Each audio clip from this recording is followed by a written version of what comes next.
Is Howie Roseman actually a human being, or just a high-level chess grandmaster playing a completely different game than the rest of the NFL? While every other front office is sitting back and relaxing after the draft, the Philadelphia Eagles just made a move that should have every defensive coordinator in the NFC East shaking in their boots. They didn't just add depth. They brought in two established veterans to a rookie camp to fight for their lives. One of these guys was once the most feared young runner in the league with over 1,100 yards in a single season.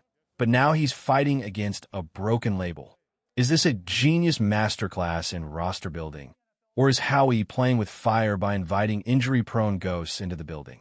You need to stick around until the end, because the details of this backfield battle will determine if the Eagles can actually defend their throne in 2026.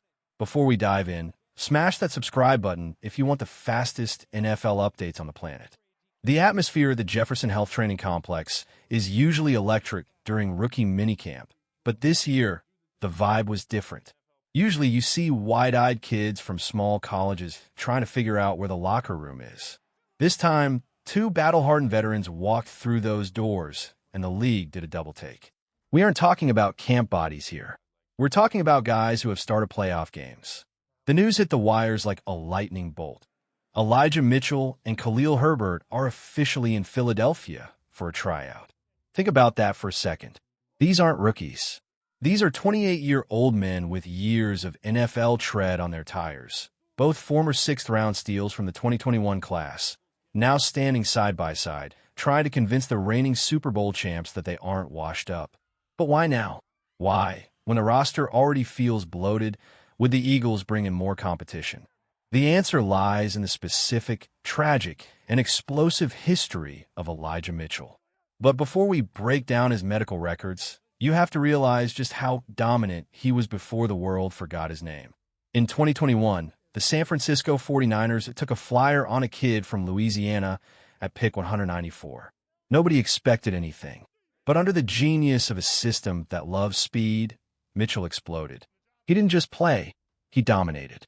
He put up nearly 1,000 rushing yards and 6 total touchdowns as a rookie. He was a human highlight reel, a sixth-round pick playing like a first-round superstar. It looked like the Niners had found their franchise cornerstone. Then, the NFL curse struck. The league is a brutal business, and Mitchell's body became a battlefield. In 2022, a torn MCL sidelined him. In 2023, the consistency vanished. Between those 2 years, he barely touched the ball 120 times. Yet, here is the insane part. Even while playing through pain and limited snaps, he averaged 7 yards per carry. That is elite efficiency. But 2024 was the ultimate disaster. A hamstring injury in the preseason ended his year before he even put on a jersey for a real game. 0 carries, 0 yards. An entire year of a professional athlete's prime deleted. He bounced to the Chiefs' practice squad in 2025 and briefly landed with the Patriots, only to be cut just days ago. Now he's in Philly. Who is to blame for a career stalling like this? Is it just bad luck, or do some players simply have an expiration date we don't want to admit? Drop a name or a theory in the comments. I want to know if you think Mitchell is a hidden gem or a lost cause.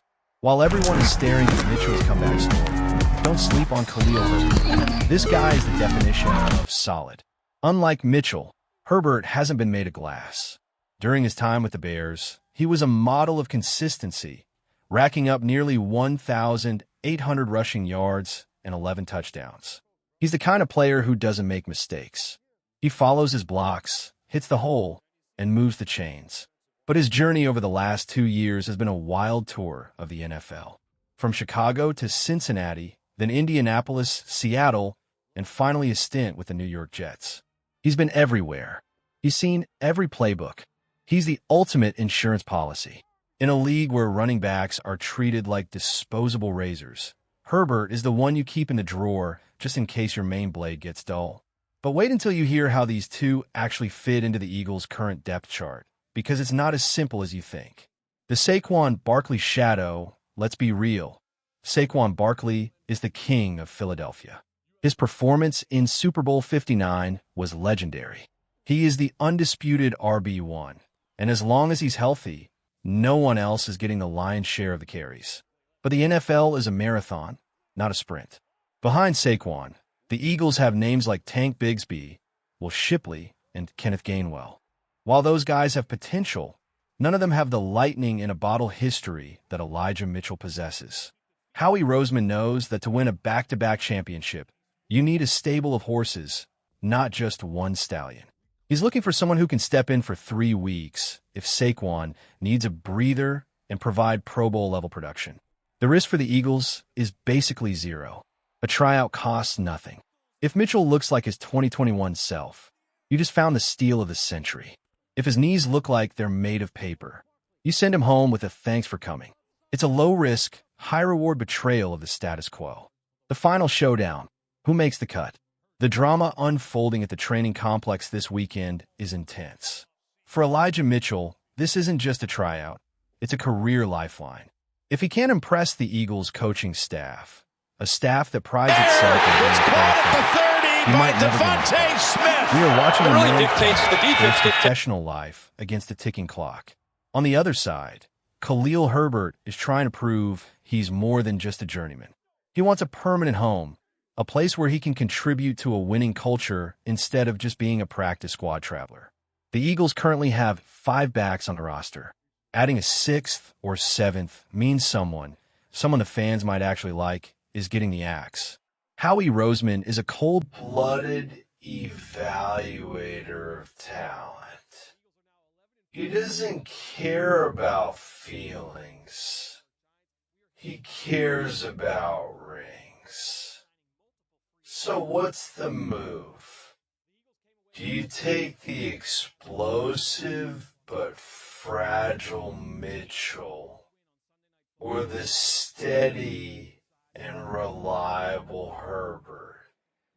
Or do you tell them both to kick rocks and trust the young guys already on the squad? The decision made in the next 48 hours will ripple through the entire 2026 season. But you won't believe what the scouts are saying about Mitchell's top-end speed during the Friday session. It seems the injury tag might be hiding a monster that's finally ready to be unleashed. Stay tuned, because the Philadelphia backfield is about to get very